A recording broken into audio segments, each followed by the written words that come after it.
Good morning दोस्तों। CDRK Saini BEd classes में आप सभी का हार्दिक स्वागत है, अभिनंदन है। दोस्तों, आप द्वारा हमारे चैनल की इस हेल्पलाइन नंबर पर आपके पाठ्यक्रम से रिलेटेड जो भी टॉपिक हमें सेंड किए जाते हैं उन्हें हम ऑनलाइन समझाने का प्रयास करते हैं। दोस्तों, आज की लाइव क्लास के अंतर्गत हम व्यक्तित्व की विशेषताएं, दोस्तों हमने आपको पर्सनैलिटी के बारे में बताया कि पर्सनैलिटी क्या होती है। विभिन्न विद्वानों ने पर्सनैलिटी की क्या क्या परिभाषाएं दिए और भिन्न भिन्न वर्गीकरण के आधार पर जो व्यक्तित्व हैं उसके प्रकारों के बारे में भी हमने बताया है। तो दोस्तों, आज हम व्यक्तित्व की विशेषताओं के बारे में आपसे चर्चा करेंगे। तो दोस्तों, आप सब बने रहें हमारे साथ, हमारे इस चैनल के साथ। और दोस्तों, यदि आप हमारे इस चैनल पर पहली बार आए हैं या हमारे चैनल की प्रत्येक वीडियो देखना चाहते हैं तो हमारे इस चैनल को सब्सक्राइब करें और पास ही बने बेल आइकन के बटन को जरूर दबावें। देखिए, सभी को गुड इवनिंग। जो भी हमारी लाइव क्लास से जुड़ चुके हैं, देखिए यहाँ पर दोस्तों व्यक्तित्व की विशेषताएं, व्यक्तित्व की विभिन्न परिभाषाओं का विश्लेषण एवं अध्ययन करने के फलस्वरूप व्यक्तित्व की कुछ विशेषताएं स्पष्ट होती है। दोस्तों, जो हमने व्यक्तित्व की परिभाषाओं का अध्ययन किया था उन्हीं के आधार पर हम व्यक्तित्व की विशेषताओं का निर्धारण करते हैं। यहाँ पर व्यक्तित्व की पहली विशेषता है व्यक्तित्व गतिशील है।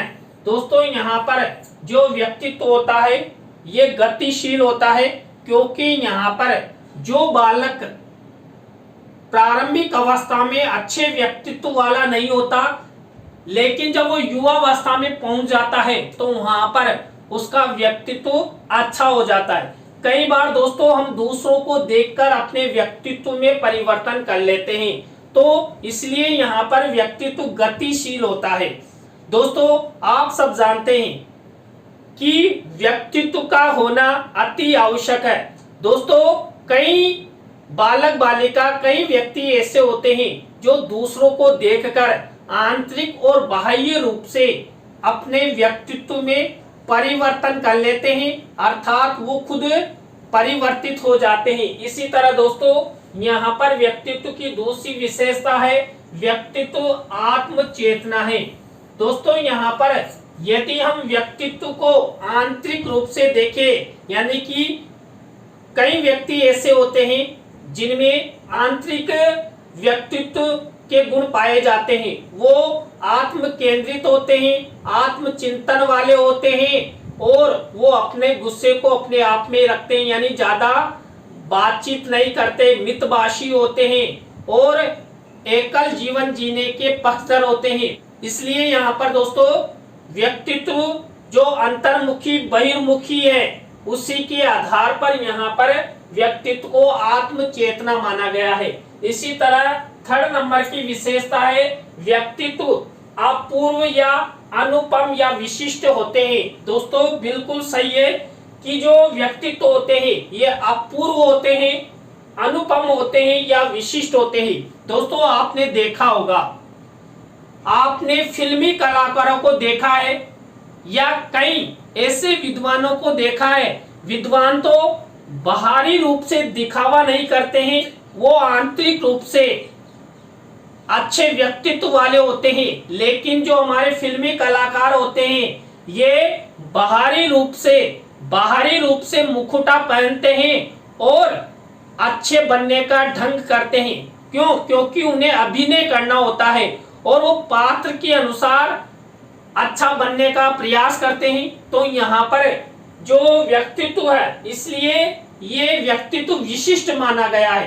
क्यों? क्योंकि इसमें हमें मुखौटा पहनते हैं, अर्थात परिवर्तन करते हैं और दूसरों के सामने अच्छा बनने का प्रयास करते हैं। दोस्तों, हम कहीं पर भी जीवने जाते हैं तो घर पर जैसे कपड़े पहनते हैं उन्हीं कपड़ों में हम जीवने नहीं जाते हैं। हम अच्छे बन ठन के, अच्छे कपड़े पहनकर, अच्छे मेकअप करके शादी समारोह में जीवने के लिए जाते हैं। तो यहाँ पर इसलिए ये व्यक्तित्व अपूर्व है, अनुपम है और विशिष्ट हाँ, इसी तरह व्यक्तित्व की नेक्स्ट विशेषता है व्यक्तित्व किसी न किसी लक्ष्य द्वारा निर्देशित रहता है। दोस्तों, हमारे सामने कई बार लक्ष्य दिखाई देता है, उस लक्ष्य के अनुसार हम अपने जीवन में कार्य करते हैं। इसी तरह दोस्तों, हमें अपने व्यक्तित्व को बनाना है, दूसरे को दिखाना है। तो दूसरों को दिखाना हमारा क्या हो गया? लक्ष्य हो गया। तो हम उस लक्ष्य की ओर आगे बढ़ते हैं। हम दूसरों को बता सकते हैं कि हमारा व्यक्तित्व भी कम नहीं है। दोस्तों, कई बार कई व्यक्ति आपको कह देते हैं आप बहुत कमजोर हो, लेकिन आप कमजोर नहीं हो। यदि आपने अपना लक्ष्य बना लिया तो आप अच्छी पर्सनैलिटी बना सकते हैं। वो पर्सनैलिटी आप आंतरिक रूप से और बाह्य रूप से, यानी कि उभयमुखी प्रकार से आप अपना व्यक्तित्व बना सकते हैं, दूसरों को दिखा सकते हैं और अच्छा बनते हुए अच्छे ज्ञानवान और जो बाहरी दैहिक व्यवस्थाएं हैं उनको अच्छे से निभा सकते हो। इसके बाद नेक्स्ट व्यक्तित्व की विशेषता है व्यक्तित्व सामाजिक चेतना भी होता है। दोस्तों, आप सभी जानते हैं समाज में अच्छा स्थान प्राप्त करना कौन नहीं चाहता, सब चाहते हैं। इस समाज में जिसने जन्म लिया है वो ये चाहता है कि समाज के लोग मुझे जाने पहचाने, इस समाज में मेरा नाम रोशन हो। इस हेतु व्यक्ति क्या करता है? अपने लक्ष्यों को बनाता हुआ अपने आप को अच्छे व्यक्तित्व वाला बनाने का प्रयास करता है। वो समाज में अच्छे अच्छे कार्य करता है और अपने व्यक्तित्व को बनाता है। दोस्तों, अपने इस समाज में जो नेता लोग हैं वो अपने आप में अच्छे व्यक्तित्व बनाने हेतु समाज में अच्छा कार्य करते हैं, सहायता करते हैं, भंडारा चलाते हैं और सार्वजनिक जो भी कार्य हैं वो करते हैं। इसलिए यहाँ पर व्यक्तित्व सामाजिक चेतना पैदा करता है।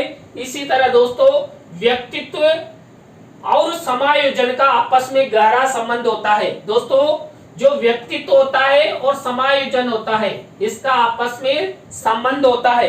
क्यों? क्योंकि हमें अपना व्यक्तित्व तो बनाना चाहते हैं, लेकिन कई बार हम आर्थिक रूप से कमजोर होते हैं। तो हम आर्थिक रूप से कमजोर हैं तो अपना व्यक्तित्व अच्छा नहीं बना पाते, तो हम क्या करते हैं? समायोजन करते हैं।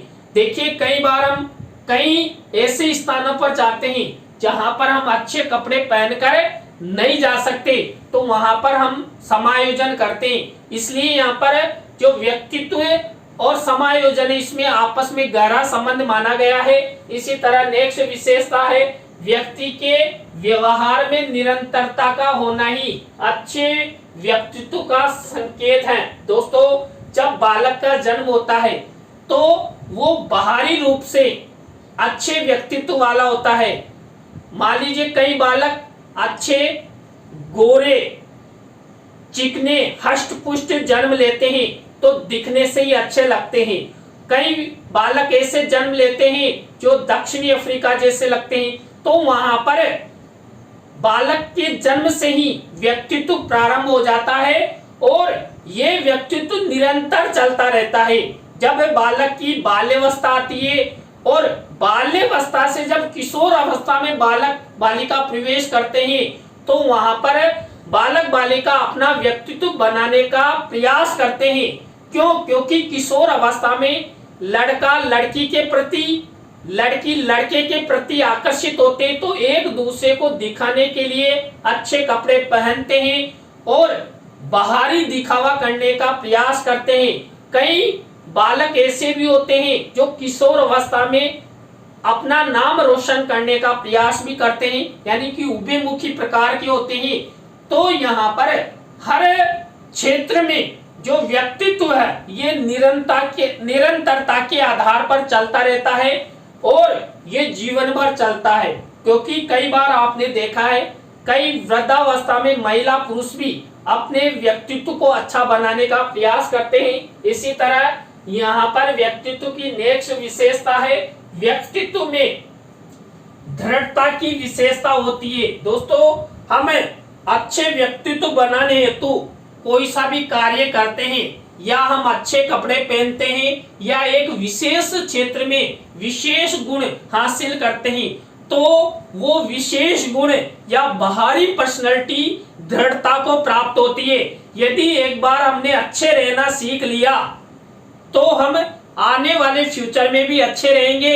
यदि हमने अच्छा पढ़ाना सीख लिया तो जीवन भर अच्छे पढ़ाते रहेंगे।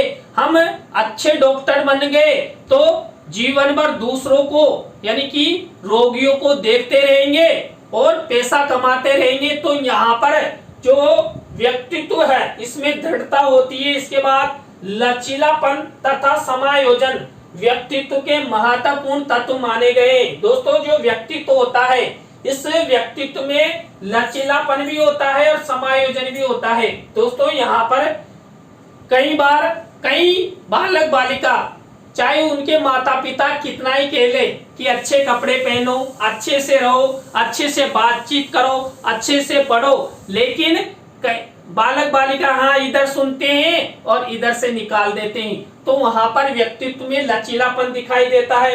कई बालक बालिका अपने परिवार की आर्थिक स्थिति के अनुसार, समय के अनुसार या स्थान के अनुसार अपने आप को समायोजित कर लेते हैं। इसलिए यहाँ पर लचीलापन तथा समायोजन व्यक्तित्व का महत्वपूर्ण अंग माना गया है। इसके बाद नेक्स्ट व्यक्तित्व की विशेषता है व्यक्तित्व में ज्ञान, भावनाएं और क्रियाएं तीनों ही आपस में एकीकृत होते हैं। दोस्तों जब हम अपना उभयमुखी व्यक्तित्व बनाते हैं यानी कि आंतरिक रूप से और बाह्य रूप से, तो वहां पर हम लोगों में ज्ञान रहता है, ज्ञान संचित करना होता है, कई प्रकार की भावनाओं का कलेक्शन करना होता है और कई प्रकार की क्रियाएं करनी होती है, तब जाकर हमारा व्यक्तित्व अच्छा बनता है। यदि मानव ने इस संसार में जन्म लेने के बाद अच्छा ज्ञान प्राप्त कर लिया, उसमें अच्छी भावनाएं हैं और उसके द्वारा अच्छी क्रियाएं की जाती है,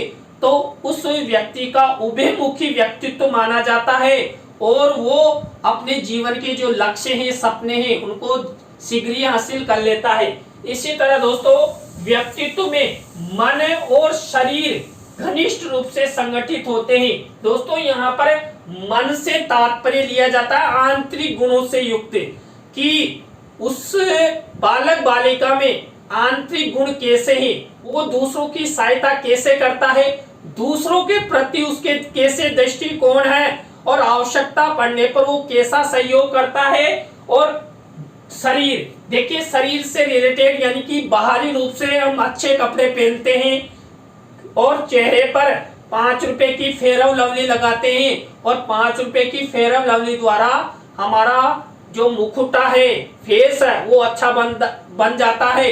इसलिए यहाँ पर जो व्यक्तित्व होता है मन और शरीर से रिलेटेड होता है, इनमें आपस में घनिष्ठ संबंध होता है। इसके बाद नेक्स्ट व्यक्तित्व की विशेषता है व्यक्ति के व्यक्तित्व यानी कि पर्सनैलिटी के निर्धारक घटक उसका पर्यावरण और वंशानुगत होता है। दोस्तों यहाँ पर जो व्यक्ति के व्यक्तित्व के निर्धारक घटक हैं, ये निर्धारक घटक पर्यावरण होता है, पर्यावरण से मतलब वातावरण होता है, और वंशानुक्रम होता है। देखिए कई बालक बालिका ऐसे होते हैं जिनका वंशानुक्रम अच्छा होता है, वो अच्छे व्यक्तित्व वाले होते हैं। और आपने देखा होगा कई परिवारों में अच्छे हष्ट पुष्ट बालक बालिका जन्म लेते हैं और उन्हें कोई सा भी कपड़ा पहना दिया जाए वो कपड़ा उन पर जचेगा अर्थात अच्छा लगेगा। तो यहाँ पर वंशानुक्रम का प्रभाव भी व्यक्तित्व पर दिखाई देता है। और इस पर्यावरण यानी कि वातावरण में, इस वातावरण के अनुसार बालक बालिका कई बार अपनी पर्सनैलिटी बना लेते हैं, जैसा उनको माहौल मिलता है उसी के अनुसार वो परिवर्तित हो जाते हैं। दोस्तों यहाँ पर मैं आपको बता दूं जो व्यक्तित्व के निर्धारक घटक हैं, इन निर्धारक घटकों के बारे में हम आपसे अलग ही क्लास में चर्चा करेंगे, क्योंकि आपकी प्रतियोगिता परीक्षाओं की दृष्टि से ये पर्यावरण और वंशानुगत बहुत ही महत्वपूर्ण टॉपिक है,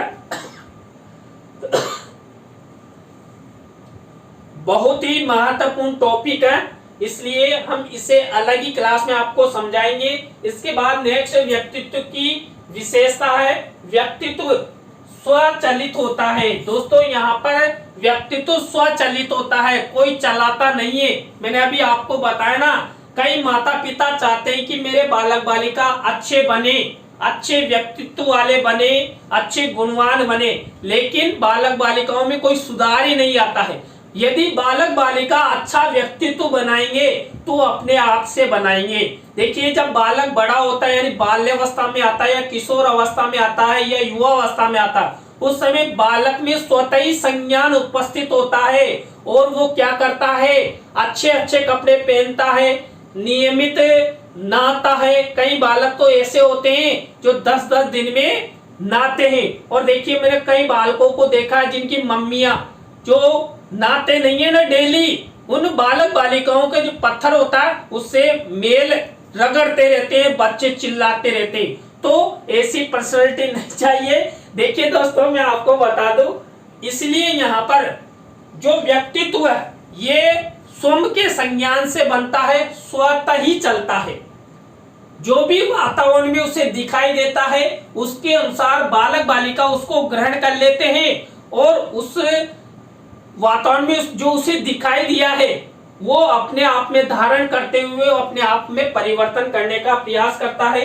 इसके बाद नेक्स्ट व्यक्तित्व की विशेषता है, व्यक्तित्व में व्यक्तियों के आंतरिक पक्ष पर बल दिया जाता है। दोस्तों, जब हमने आपको व्यक्तित्व के अर्थ के बारे में बताया था तो मैंने आपको बताया था कुछ नाम, जैसे रविन्द्रनाथ टैगोर है, महात्मा गांधी जी है, स्वामी विवेकानंद जी है। कई ऐसे व्यक्तित्व हैं जो बाहरी रूप से तो सादा जीवन में रहते हैं, लेकिन वो आंतरिक रूप से बहुत अच्छे, ज्ञानी और गुणों युक्त व्यक्ति होते हैं। तो यहाँ पर व्यक्तित्व में आंतरिक पक्ष पर इसलिए ध्यान देता है कि व्यक्तियों का आंतरिक पक्ष मजबूत होना चाहिए। आंतरिक गुणों वाला व्यक्ति ही आगे जा सकता है। कपड़े पहनने से कुछ नहीं होगा। देखिए, आप बाहरी पर्सनैलिटी बनाना चाहते हैं और आपसे पूछ ले कि पाठ योजना का पहला शिक्षण बिंदु बताइए, तो फिर क्या होगा, आपकी पूरी पर्सनैलिटी गायब। इसलिए हमें आंतरिक पक्ष पर अधिक ध्यान देना चाहिए, यानी कि हमें आंतरिक व्यक्तित्व को बढ़ाना चाहिए। इसके बाद व्यक्तित्व की नेक्स्ट विशेषता है, व्यक्तित्व आंतरिक एवं बाह्य होता है। दोस्तों, मैंने जब आपको व्यक्तित्व के प्रकारों के बारे में बताया था तो उस समय विभिन्न मनोवैज्ञानिकों के अनुसार व्यक्तित्व के प्रकारों में जो आंतरिक और बाह्य उभयमुखी शरीर के गठन के आधार पर, मनुष्य की प्रकृति के आधार पर, भारतीय दृष्टिकोण के आधार पर, शेल्डन, क्रेस्मर, युंग आदि के आधार पर बताया था। तो यहाँ पर सबसे महत्वपूर्ण आंतरिक और बाह्य रूप माना जाता है, यानी कि व्यक्ति का व्यक्तित्व आंतरिक रूप से भी अच्छा हो और बाह्य रूप से भी अच्छा हो। जब सगाई करने वाले आए तो झट से सगाई हो जाएगी, यार लड़का बहुत अच्छा है, लड़की बहुत अच्छी है। ये नहीं कि साहब लड़की देखने आगे बाहर से तो अच्छी है और खाना बनाना ही नहीं आता है, तो फिर चक्कर पड़ जाएगा। इसलिए हमारा व्यक्तित्व बाहरी नहीं आंतरिक भी अच्छा होना चाहिए। तो दोस्तों, यहाँ पर हमने आज की लाइव क्लास में व्यक्तित्व की कुछ विशेषताओं के बारे में आपसे चर्चा की। दोस्तों, आज की लाइव क्लास आपको कैसी लगी कमेंट्स में हमें जरूर बताएं। अच्छी लगी हो तो लाइक करें, कमेंट्स करें और अपने अपने दोस्तों को शेयर जरूर करें। और दोस्तों, जो ये व्यक्तित्व वाला टॉपिक है ये आपके रिट और सेकंड ग्रेड के लिए भी बहुत ही महत्वपूर्ण है, इसलिए आप इसे अच्छे से तैयार कर ले। और देखिए, आप सब जानते ही हैं कि हमने जो हमारा दूसरा चैनल है CDRK सैनी कंपटीशन, उस पर साइको से संबंधित टेस्ट सीरीज शुरू कर रखी है। तो आप हमारे दूसरे YouTube channel CDRK Saini competition पर जाकर हमारी लाइव टेस्ट सीरीज से भी जुड़ सकते हैं। और अधिक से अधिक लाभ कमा सकते हैं, अधिक से अधिक ज्ञान प्राप्त कर सकते हैं, अधिक से अधिक अधिगम कर सकते हैं, अपने लक्ष्यों को प्राप्त कर सकते हैं, अपने सपनों को साकार कर सकते हैं। तो दोस्तों आज की लाइव क्लास में बस इतना ही। न्यू लाइव क्लास के साथ हम आपसे फिर मिलेंगे CDRK सैनी बीएड क्लासेज में CL सैनी के साथ। जय हिंद, जय भारत, राम राम।